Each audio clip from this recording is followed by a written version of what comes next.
खऱ्या प्रेमाची गोष्ट भाग 4. आयशाचे डोळे उघडले तेव्हा तिच्या डोळ्यासमोर सर्व काही अस्पष्ट दिसत होते. तिला काही स्पष्ट दिसत नव्हते. डोळे चोळताना तिच्या लक्षात आले की तिला काही लोकांनी घेरले आहे. त्यांच्या आजूबाजूला अनेक लोक उभे होते. तिने आजूबाजूला पाहिले आणि तिच्यासमोर तिचे बाबा आणि भाऊ बसलेले दिसले. कशी आहेस बाळा, ठीक आहेस ना? आयशाच्या भावाचा आवाज तिच्या कानावर पडला. आयशाला भावाचा आवाज ऐकू आल्यावर ती आधी स्वतःकडे पाहू लागली. तेव्हाच तिने बाबाकडे पाहिले. त्यांच्या चेहऱ्यावर दुःखाचे भाव होते. मी अशी कशी आहे? मी जिवंत आहे का? पण मला तर मारले होते. मग मला काही जाणवत का नाही? आयशा स्वतःलाच म्हणाली आणि तिच्याच विचारात मग्न होती. तेवढ्यात तिच्या कानावर तिच्या बाबांचा आवाज आला. आयशा बेटा, तू कशी आहेस? आता बरी आहेस ना? तिच्या बाबांचा आवाज ऐकून आयशा पूर्णपणे शुद्धीवर आली. तिने स्वतःकडे पाहिले तर ती पूर्णपणे पाण्यात बुडालेली होती. त्याचवेळी मंगेश धावतच तिथे आला आणि आयशाच्या गालाला स्पर्श करत म्हणाला, आयशा बेबी, कशी आहेस? आयशाने मंगेशकडे पाहिले. तोही पाण्याने पूर्णपणे भिजला होता.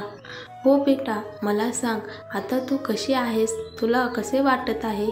आयशाच्या वडिलांनी आपल्या मुलीकडे पाहिले आणि त्रासलेल्या आवाजात बोलले, मी ठीक आहे बाबा, काळजी करू नका, मी आता ठीक आहे.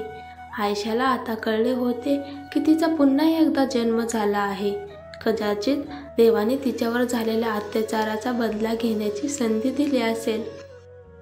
सगळा विचार करत आयशाची नजर जवळच उभ्या असलेल्या मंगेशकडे गेली.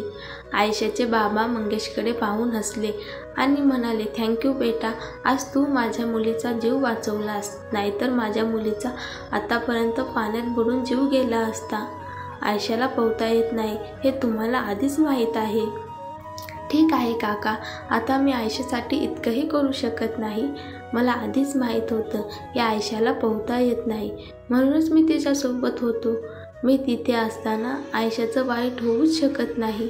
मंगेशने आयशाकडे खूप प्रेमाने पाहिले आणि तिच्या बाबांशी बोलला. आयशाच्या डोळ्यात मंगेशबद्दलच्या रागाच्या भावना होत्या. मंगेशला पाहताच तिला मंगेशने तिचा कसा विश्वासघात करून तिची हत्या केली हे सगळं आठवू लागलं. आता आयशाला आठवले की ती त्या वेळेला पोहोचली होती जिथे आज सावनीचा 20वा वाढदिवस होता आणि तो त्याच्या घराच्या बागेत साजरा केला जात होता, ज्या ठिकाणी शहरातील मोठे मोठे बिझनेसमॅन आले होते. सावनीने आयशाला स्विमिंग पूलमध्ये धक्का दिला आणि सावनीने आयशाला स्विमिंग पूलमध्ये धक्का देताना सावनीही स्विमिंग पूलमध्ये पडली होती. त्यानंतर मंगेश येतो आणि सावनीला पाण्यातून बाहेर काढतो आणि सावनीच्या रूममध्ये घेऊन जातो आणि सावनीच्या आईला बोलावतो. सावनीच्या आईचे नाव कल्पना असते. कल्पना रूममध्ये येते आणि सावनीची काळजी करू लागते.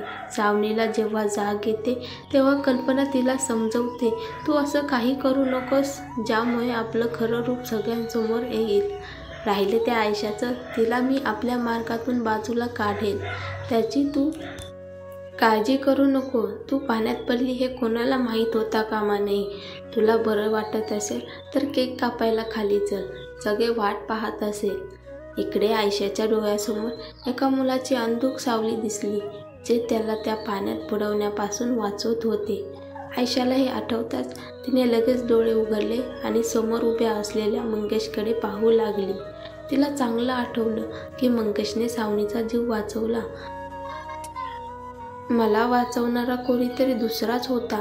आयशाने आजूबाजूला पाहिले तर तिला त्याच बागेच्या कोपऱ्यात एका व्यक्तीची सावली उभी असलेली दिसली. तिला त्या दिशेने जायचे होते, पण तिच्या भावाने तिला थांबवले आणि म्हणाला, आयशा, तू कुठे चालली आहेस? केक कापण्याची वेळ झाली आहे. आयशा भावाला म्हणाली, तुम्ही पुढे हो, मी एका मिनिटात आली. असे म्हणत आयशा त्या व्यक्तीच्या सावलीकडे सरकली. ती वेगाने चालत त्या सावलीकडे जात होती. मग अचानक तिने झाडाच्या मागे पाहिले तर तिथे कोणीच नव्हते. आत्ताच इथे कोणीतरी होतं, पण तो गेला कुठे? तो कोणीही असो, त्या व्यक्तीने माझा जीव वाचवला आहे. इकडे तिकडे बघत आयशा तोंडातल्या तोंडात बोलत होती. आयशा अजूनही इकडे तिकडे त्या व्यक्तीचा शोध घेत होती. अचानक आयशाचा पाय घसरला आणि ती खाली पडली. आयशाच्या तोंडातून एक वेदनादायक आवाज बाहेर पडला. अचानक आयशाला वाटले की कोणीतरी तिच्या समोर उभे आहे.